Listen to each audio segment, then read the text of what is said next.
Salam sejahtera, selamat petang tuan-tuan dan puan yang dihormati sekalian. Petang ini saya sangat berbangga dan berbesar hati bersama-sama dengan wakil rakyat yang sangat kita kasihi dan kita hormati, yang berhormat Datuk Vedron Bahada. Selamat datang ke Parlimen P167 Kudat di daerah Pitas. Sekarang berada bersama-sama dengan kami di PDM Kampung Kabatasan. Okey, jadi saya ingin ucapkan selamat datang Datuk.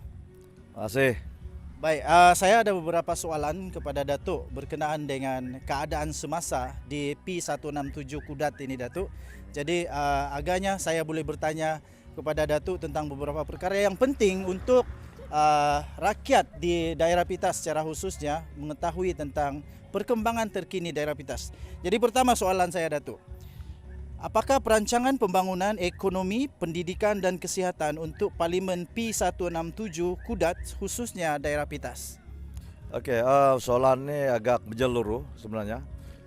Cuma dari perancangan saya sendiri kita perlu membuat fokus tertentu. Terutama sekali berkenaan dengan ekonomi. Sebab apa yang saya nampak kesehatan dan pendidikan ini sudah ada di sana. Cuma saja tinggal sekarang untuk kita memperbaiki prasarana, dan dari segi dasar-dasar pendidikan dan kesehatan ini saya rasa kerajaan yang ada sekarang ini sedang dalam perancangan perkara yang banyak untuk memperbaiki. Dan apa yang saya boleh lakukan adalah dari segi perancangan ekonomi di kawasan kita. Dari segi perancangan ekonomi ini seperti mana yang telah saya ucapkan dalam Parlimen. Saya mempunyai perancangan tertentu, sama ada besar ataupun kecil. Salah satunya itu adalah untuk menjadikan kawasan Utara Sabah ini sebagai hub untuk perkapalan. Dan walaupun perancangan itu berlaku ataupun saya telah cadangkan supaya berlaku di Kudat dan juga Banggi, tetapi keseluruhan kawasan Parlimen ini akan mendapat limpahan daripada itu.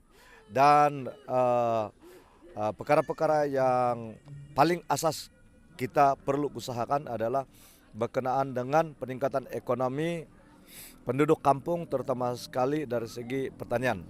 Seperti yang kita nampak sekarang ini, tanah-tanah yang terbiar agak banyak, dan kita perlu memberikan fokus kepada pengeluaran makanan khususnya.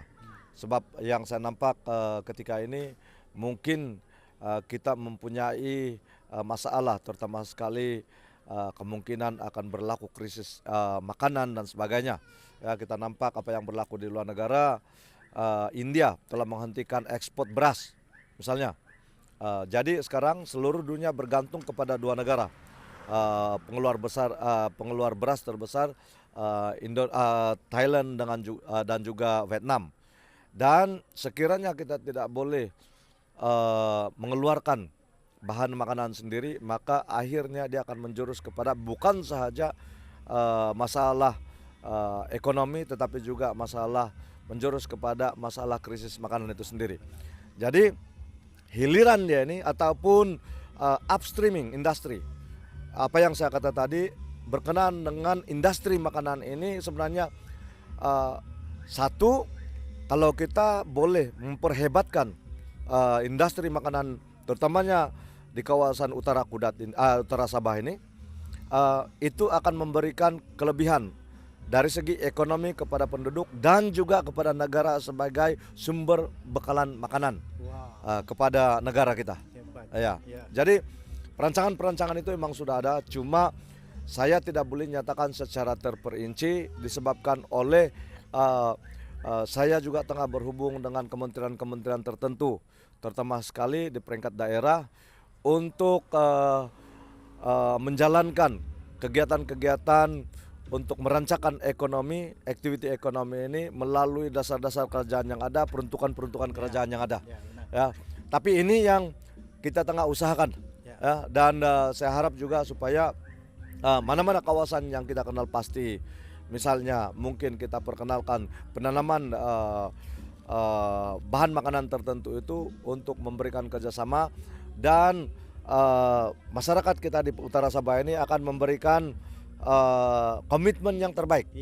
Ya, sebab tanpa komitmen akhirnya mungkin peruntukan daripada kerajaan, apa yang dibantu oleh kerajaan untuk meningkatkan taraf ekonomi melalui aktiviti pertanian ini akan dibazirkan begitu saja. Begitu juga dengan industri-industri yang lain. Saya nampak ada beberapa syarikat, terutama sekali syarikat-syarikat yang besar, misalnya pelaburan. Syarikat-syarikat yang besar ini tengah mengintai peluang yang ada di kawasan kita ini. Cuma dari segi detailsnya itu saya tidak boleh dedahkan sepenuhnya, sehinggalah semua perkara itu telah dimeterai dan dipersetujui oleh semua pihak. Ya. Terima kasih jawaban Datuk. Memang sangat tepat kita memilih beliau sebagai wakil rakyat kita untuk P167 Kudat. Kedua ya Datuk, isu tanah di daerah Pitas yang sekarang ini memang sangat terkenal. Apa tindakan Datuk dan saranan Datuk kepada penduduk yang terlibat? Ya, saya nampak ini adalah salah satu masalah yang terbesar sebenarnya di kawasan utara Sabah ini, khususnya di Semenanjung Bengkoka. Dan sekiranya tiada ketulusan daripada pemimpin, tiada keikhlasan daripada pemimpin untuk menyelesaikan isu-isu tanah yang berbangkit di utara Sabah ini, khususnya di Semenanjung Bengkoka, mungkin dalam 15 hingga 20 tahun akan datang, lebih daripada separuh daripada penduduk di kawasan Semenanjung Bengkoka ini akan menjadi pelarian di tempat sendiri, khususnya masyarakat Momogun ataupun Rungus di kawasan Bengkoka ini. Apa yang saya boleh sarankan kepada penduduk yang mempunyai masalah-masalah, terutama sekali terkait dengan masalah safoda dan juga hutan simpan, ialah berhubung dengan pemimpin-pemimpin, termasuk saya sendiri, untuk kita coba selesaikan masalah-masalah tanah ini melalui rundingan politik. Ya, sebab bagi saya melalui proses mahkamah ini mungkin akan merumitkan keadaan, sebab kita akan berdepan dengan kerajaan dan juga memakan perbelanjaan yang begitu tinggi. Ya. Tetapi melalui rundingan-rundingan politik, mungkin perkara-perkara ini kita boleh permudahkan. Tetapi paling penting di sini adalah niat, keikhlasan dan kejujuran seorang pemimpin itu untuk menyelesaikan masalah itu. Nah, ini adalah benda yang pertama. Benda yang kedua yang sangat berkait rapat dengan safoda ini adalah bagi saya, apa matlamat sebenar penubuhan safoda ini pada awalnya. Apa yang saya pahami semasa kerajaan berjaya di bawah pimpinan Tan Sri Haris Saleh dahulu, safoda ini telah ditubuhkan oleh kerajaan berjaya pada masa itu untuk membasmi kemiskinan. Tetapi apa yang berlaku sekarang ini adalah di sebaliknya. Kita nampak. Saya tidak mau salahkan safoda 100%. Mungkin disebabkan oleh kealpaan dan juga mungkin ilmu orang-orang ataupun penduduk di Semenanjung Bengkoka ini khususnya, dan di sebelah utara ini amnya ketika itu tidak mempunyai ilmu dan pengetahuan yang cukup.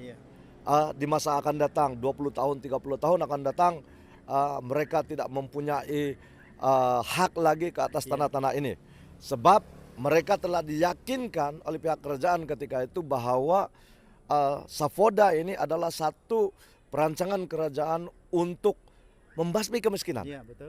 Tetapi apa yang kita nampak sekarang adalah satu tindakan daripada satu agensi kerajaan yang seolah-olah menindas masyarakat kita, terutama sekali mereka-mereka yang telah bercucuk tanam begitu lama di kawasan yang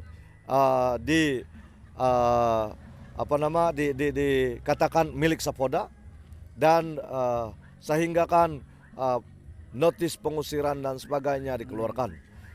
Jadi ini saya rasa hanya boleh diselesaikan melalui iltizam politik yang kuat dan juga keikhlasan serta kejujuran pemimpin setempat. Dan secara pribadi bagi saya ini adalah salah satu peranan yang saya perlu lakukan sebagai ahli parlemen dan juga wakil rakyat di sini, walaupun hal ehwal tanah ini bukanlah di bawah bidang kuasa seorang ahli parlemen. Ya, hal ehwal tanah ini adalah di bawah bidang kuasa negeri Sabah, sebab kita mempunyai ordinan tanah sendiri. Tetapi dalam masa yang sama saya coba ya menggunakan diplomasi kita, menggunakan hubungan yang kita ada ini untuk coba menyelesaikan sebanyak mana yang mungkin. Sebab saya percaya masalah tanah di kawasan utara ini, terutama sekali di Semenanjung Bongkok ini, terkait rapat sebenarnya dengan masalah kemiskinan di kawasan kita. Betul. Orang tanam kelapa sawit, mungkin pihak Sapoda ataupun pihak jabatan tanah datang untuk mengusir mereka. Ini berlaku. Ini berlaku. Ya, ini kita bukan buat cerita. Benda ini berlaku. Dan akhirnya kawasan itu tidak dapat diusahakan. Dan dalam masa yang sama juga pihak Sapoda juga tidak boleh menyediakan pekerjaan yang boleh mencukupi untuk menampung kehidupan masyarakat kita di kawasan ini. Ya.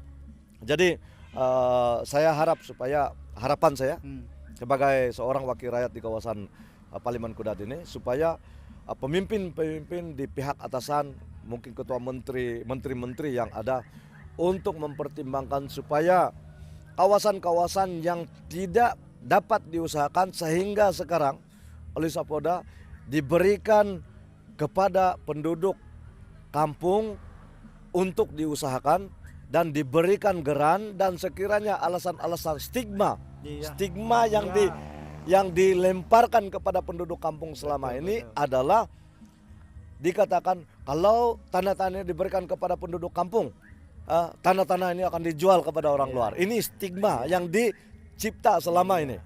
Kenapa tanah-tanah ini tidak boleh diberikan kepada orang kampung? Maka bagi saya senang saja dalam geran tersebut kerajaan boleh memberikan syarat bahwa geran itu tidak boleh dijual atau dipindah milik kecuali kepada keturunan pemilik tersebut. Tapi kita jangan gunakan lagi stigma ini mengatakan bahwa orang kampung, orang tempatan ini hanya menjual tanah bila dapat. Itu semata-mata sebagai alasan untuk seolah-olah menidakkan kemampuan orang kampung, kemampuan masyarakat kita untuk mengusahakan tanah itu dan memiliki tanah yang sebenarnya telah mereka duduki sebelum merdeka pun. Iya, betul. Wow, saya dapati dalam perkenalan yang ringkas dengan yang berhormat Datuk. Datuk seorang yang sangat berpandangan jauh, berpengetahuan luas, dan betul-betul kami bangga mendapat wakil rakyat seperti Datuk. Ya, seterusnya Datuk. Ada cadangan untuk menstrukturkan semula P167 Kudat nih Datuk kepada 2 parlimen kerana dikatakan terlalu besar, sehingga boleh dikatakan kita lebih besar daripada negeri Melaka. Apa komen Datuk? Ya, ini sebenarnya pandangan yang telah saya kemukakan dalam parlimen pun saya sudah sebut.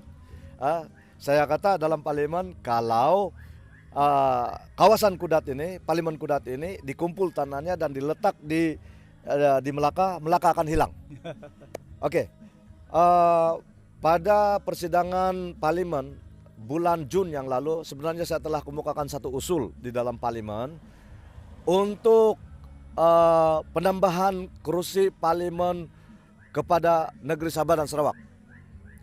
Usul ini telah saya bawa, dan dalam usul ini juga saya telah katakan bahwa saya mencadangkan supaya persempadanan semula ini, persempadanan semula parlimen ini dijalankan mengikut kedudukan ataupun boundary, sempadan daerah masing-masing. Parlimen Kudat dengan daerahnya mungkin termasuk Banggi, dan di Semenanjung Bengkuka ini sebenarnya seharusnya diberikan satu lagi parlimen. Sebab bukan sahaja cabaran utama lah sebagai ahli parlimen Kudat. Cabaran utama sebagai ahli parlimen Kudat bukan sahaja saiznya yang agak besar kawasan ini, tetapi juga disebabkan oleh terpisah. Ya, sebahagian daripada parlimen ini adalah di Semenanjung Kudat, sebahagiannya lagi di Semenanjung Bengkoka, dan sebahagiannya lagi adalah pulau-pulau. Jadi bila kita diberikan peruntukan yang sama, tahun ini kita diberikan semua ahli parlemen kerajaan diberikan peruntukan sebanyak lebih kurang 3 juta. Ya, kita menjaga satu kawasan yang besarnya lebih besar daripada Melaka, tetapi kawasannya berpuluh kali ganda lebih besar daripada Parlemen Bukit Bintang katakan. Yang Parlemen Bukit Bintang ini hanya dalam satu bukit. Iya. Dan Parlemen Bukit Bintang pula ini bukan saya komplain, bukan saya mengadu, tetapi ini adalah hakikatnya. Ya. Di Parlemen Bukit Bintang pula ini semuanya telah disediakan oleh kerajaan oleh pihak DBKL, Iya. katakan. Jadi saya sebagai ahli parlemen yang bertanggung jawab untuk membawa pembangunan ke kawasan kita ini dengan peruntukan yang begitu kecil, dengan kawasan yang begitu luas dan terpisah-pisah, itu adalah satu cabaran yang cukup besar. Iya. Sebenarnya, jadi bagi saya adalah suatu perkara yang cukup realistik untuk kita sekurang-kurangnya mewujudkan daripada 2 parlemen di sebelah utara ini, Parlemen Kudat dan Parlemen Kota Marudu ini, sekurang-kurangnya kita wujudkan lagi 1 parlemen, yaitu di Semenanjung Bengkoka untuk lebih adil kepada kawasan utara Sabah ini, berbanding dengan kawasan-kawasan yang lain. Terima kasih, jawaban yang memang amat diharapkan berlaku sebenarnya. Oke, Datuk. Kita tahu P167 ini terdiri daripada banyak kaum. Apa cabaran Datuk kepada P16 Kudat ini yang berbilang bangsa, kaum, bahasa ini? Bagi saya tidak terasa cabaran sangat dari segi komposisi kaum. Sebab daripada kecil kita bercampur dengan segala macam jenis kaum. Macam kita membesar dengan orang Iranun, dengan orang Ubian, orang Bajau, kita membesar bersama-sama. Jadi bagi saya cabarannya itu bukanlah cabaran yang boleh menggugat sebenarnya kepada kepimpinan yang saya coba tonjolkan, tetapi dia lebih kepada untuk kita angkat semua kaum masyarakat yang ada di Kudat ini supaya mendapat perhatian dan mendapat pengiktirafan daripada kerajaan ataupun mana-mana pihak. Ya, itu alat tuju deh. Ya, oke. Terima kasih Datuk. Oke, dua soalan terakhir daripada saya. Apakah alat tuju politik selepas ini, Datuk? Karena ya kita banyak dengar spekulasi bertiup kencang sekarang ini menyatakan bahwa kononnya Datuk mungkin menyertai satu parti politik, sama ada parti politik daripada kenegerian atau kebangsaan. Ini soalan cepu mas sebenarnya. Cuma bagi saya tidak memikirkan perkara itu. Buat masa ini saya lebih kepada fokus menjalankan tanggung jawab saya sebagai wakil rakyat. Bagi saya parti itu, kalau saya ada keinginan yang terlalu besar untuk mengikuti ataupun menyertai sebuah parti, saya sudah menyertai parti mana-mana sebelum saya bertanding. Iya, betul. Tetapi keutamaan saya, fokus utama saya sekarang ini adalah menjalankan tanggung jawab saya sebagai wakil rakyat, ahli parlemen, bebas di dalam kerajaan yang boleh menjalankan tanggung jawab sepenuhnya, tanpa ada sekatan daripada mana-mana pihak. Betul. Kalau katakanlah saya masuk mana-mana parti, mungkin ada sebahagian daripada pemimpin parti itu rasa apa yang saya katakan dalam Dewan Rakyat tidak sesuai. Ya. Semua mungkin dia menyentuh kepada sensitivity parti-parti tertentu. Misalnya saya katakan 60 tahun kita merdeka melalui Malaysia, tapi kawasan Kudat ini masih mundur. Jadi mungkin ucapan-ucapan sebegini akan menyentuh sensitivity pemimpin-pemimpin tertentu dalam sebuah parti. Jadi bagi saya untuk menyertai parti itu saya tidak memikirkan perkara itu buat masa ini. Oke. Nah. Terima kasih Datuk. Sebenarnya kami dan menurut kajian yang banyak saya lakukan dan suara daripada Karumbi sendiri, mereka sebenarnya sudah muak dengan parti politik, tapi mereka ingin melihat seorang sosok seperti Datuk yang mana dapat dipercayai. Jadi kami sangat berterima kasih kepada Datuk kerana dapat melihat kami sampai ke bawah ini dan kami berbangga mendapat seorang pemimpin seperti Datuk. Oke Datuk, terakhir daripada saya. Oke.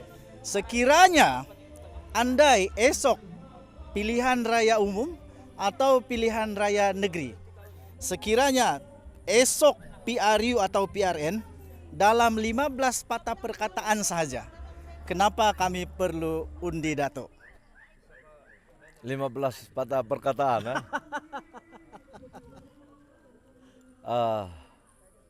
Mungkin saya boleh jawab lebih daripada 15. Oke, dipersilakan. Oke. Bagi saya akan jalankan tanggung jawab saya sepenuhnya sebagai wakil rakyat. Oke. Dan tidak semestinya saya bertanding pada pilihan raya umum ataupun pilihan raya negeri akan datang. Kalau saya bertanding pun, saya serahkan sepenuhnya kepada rakyat, kepada masyarakat untuk memilih. Kalau saya tidak dipilih, saya tidak pernah rasa takut untuk kalah. Kejap Datuk, sebelum Datuk teruskan, Oke. ada dengar-dengar suara sebenarnya ini mendesak Datuk untuk bertanding bagi DUN kami ataupun bertanding untuk ahli Dewan Undangan Negeri pula.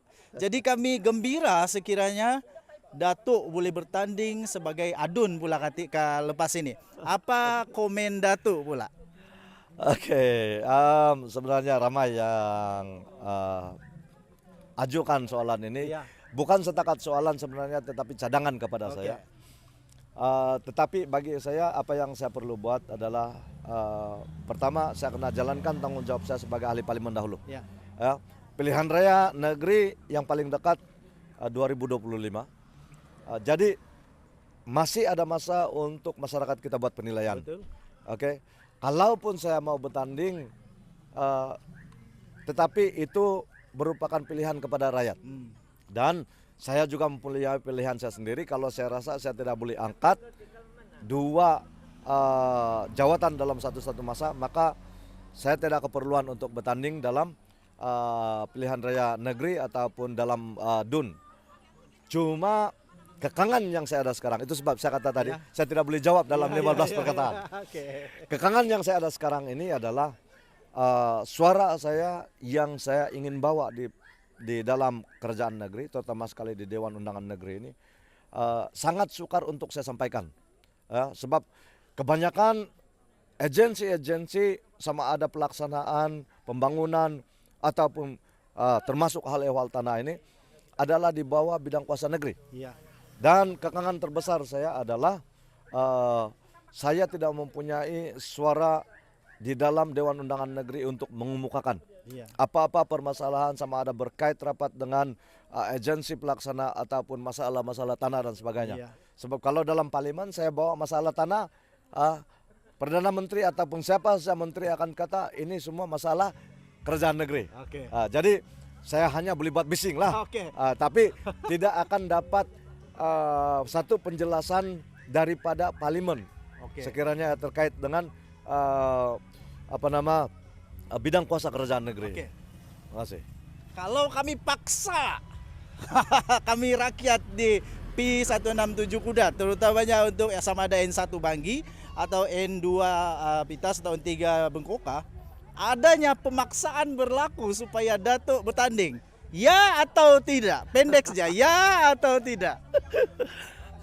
Saya bertanding. Ya, itu dia. Oke, tonton dan perempuan yang dihormati sekalian, saya bantu Anda untuk memberikan 15 patah perkataan. Kenapa kita perlu undi kalau Datuk bertanding? Pertama, inilah impian Anda. Kedua, inilah harapan Anda. Dan ketiga, inilah manusia yang boleh merubah bangsa kita di P167 Kudat. Kita jumpa lagi. Terima kasih Datuk. Terima kasih Datuk. Saya berbangga dapat bersama-sama dengan Datuk. Oke, kita jumpa lagi. Minta bantu untuk share kepada ramai-ramai supaya kita dapat sama-sama mengenali Datuk yang hebat ini. Kita jumpa lagi. Terima kasih Datuk. Terima kasih. Terima kasih Datuk.